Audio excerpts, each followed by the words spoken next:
ସେ ମାତ୍ରାକେ ଭଲ କାହିଁ କହୁଛି ଭିଡ଼ିଓ ଟିକେ ଶେଷ ପର୍ଯ୍ୟନ୍ତ ଦେଖନ୍ତୁ। ଆଜି ଟିକେ ମୋ ଭଏସ୍ ଖରାପ ଅଛି ଟିକେ ଚଳେଇଦେବେ। Hello everyone welcome back to my another mini vlog. Morning Har Har Mahadev. ସକାଳୁ ସକାଳୁ ଉଠି ପଡ଼ି ମୋର ପଡ଼ିଗଲା କାମ। କି କାମ?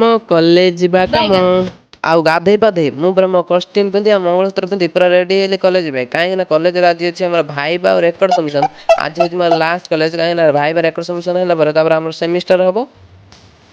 रुको जरा सबर करो। ଏବେ ମୁଁ ବ୍ରେକଫାଷ୍ଟ କରି ପଳେଇ ଆଇଲି ବସ୍‌କୁ। ତମେ ଭାବୁଥିବ ଆଗରୁ ଖାଇବା ପିଇବା ପକଉଥିଲା ଏବେ କାହିଁ ପକଉନି।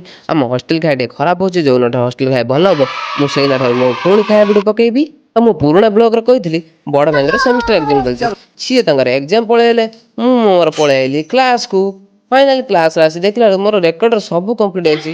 ନା ମା ସବୁ ଆଉ ରେଜିଷ୍ଟ୍ରେସନ୍ ସବୁ ରେକର୍ଡ ମୁଁ ଲେଖିଦେଇଛି। ପୁଣି ଗୋଟେ ଜିନିଷ ଲେଖିନି ସିଏ ହେଉଛି ଇଣ୍ଡେକ୍ସ ପେଜ୍ ଆଉ ମାର୍କ ପୁଣି ସେଇ ଇଣ୍ଡେକ୍ସ ପେଜ୍‌ରୁ ମୁଁ ସେଟା ବି ପୁଣି ଛାଡ଼ି ଦେଇଛି। ବଟ୍ ତାପରେ ଆଉ ହେଇଥିବ ଆଉ କ'ଣ। ତାପରେ କିଛି ସମୟ ପରେ ସାର୍ ଆସି ପହଞ୍ଚିଗଲେ ସମସ୍ତଙ୍କୁ ରେକର୍ଡ ମାଗିଲେ ସମସ୍ତଙ୍କର ସବମିଟ୍ କରିଦେଲେ। କିନ୍ତୁ ମୁଁ ସବମିଟ୍ କଲିନି କାହିଁକି ନା ମୋର ଇଣ୍ଡେକ୍ସ ପେଜ୍‌ଟି ଲେଖିଥିଲି। ଇଣ୍ଡେକ୍ସ ପେଜ୍ ଲେଖି ସାରିଲେ ତାପରେ ସବମିଟ୍ କରିବି।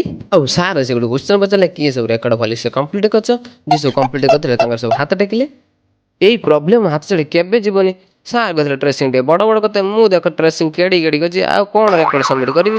साला ये दुख का खत्म नहीं होता बे। ଆଉ ଏବେ ସବୁ କାମ ସବୁ ସଇଲା। ଆଉ ବିଟେକ୍ ଯେ କରିଥିବେ ସେ ଗୋଟେ କଥା ଜାଣିଥିବେ ପଲାଶ ହେଉଛି ଆମ ବାପା କସାର ହେଉଛି ଆମ ମା। ଏତେ ଦିନ ପରେ ମୁଁ କସାର 5ଟା ସାର୍ଟିଫିକେଟ୍ କମ୍ପ୍ଲିଟ୍ ହେଇଛି ମୁଁ ଆଣିଛି ସାର୍ଙ୍କୁ ଦେବା ପାଇଁ। କଥାଟା ହେଉଛି ଏଇଠି ସାର୍ଙ୍କୁ ଖୋଜୁଛି ସାର୍ ମିଳୁନାହାନ୍ତି। ଆଉ କିଛି ସମୟ ପରେ ସାର୍ ଆସି ପହଞ୍ଚିଗଲେ। ମୁଁ ଏବେ ଗଲି ସାର୍ଙ୍କୁ ସାର୍ଟିଫିକେଟ୍ ଦେବା ପାଇଁ।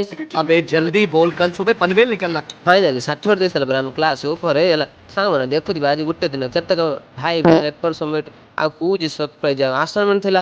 ଆଉ ମୁଁ ଦେଖେଇ ପାଇଲିନି କାହିଁକି ନା ଭିଡ଼ିଓଟା ବହୁତ ଲମ୍ବା ହେଇଯିବ। ହଷ୍ଟେଲ ଆସି ଦେଖିଲା ସାଙ୍ଗ ଗୋଟେ କରିଛି ଟେକ୍ନୋଲୋଜି ଏଇଟା କାହାକୁ ଭଲ ଲାଗେ ଏଇଟା କମେଣ୍ଟ କରି କହିବେ। ଭିଡ଼ିଓଟି ଶେଷ ପର୍ଯ୍ୟନ୍ତ ଦେଖିଥିବାରୁ ଧନ୍ୟବାଦ। ନେକ୍ସଟ ବ୍ଲଗ୍ ଦେଖିବା ଲାଇକ୍ କମେଣ୍ଟ ସାର୍ ଭାଇକି ଫଲୋ କରିକି ଯିବେ। ଭାଇର ଫଲୋ କମିଗଲାଣି ମୋତେ ଲାଗୁଛି ତମ ବ୍ଲଗ୍ଟା ମୋତେ ପସନ୍ଦ ଆସୁନି ସେଇଥିପାଇଁ ଫଲୋ କରୁନାହାନ୍ତି।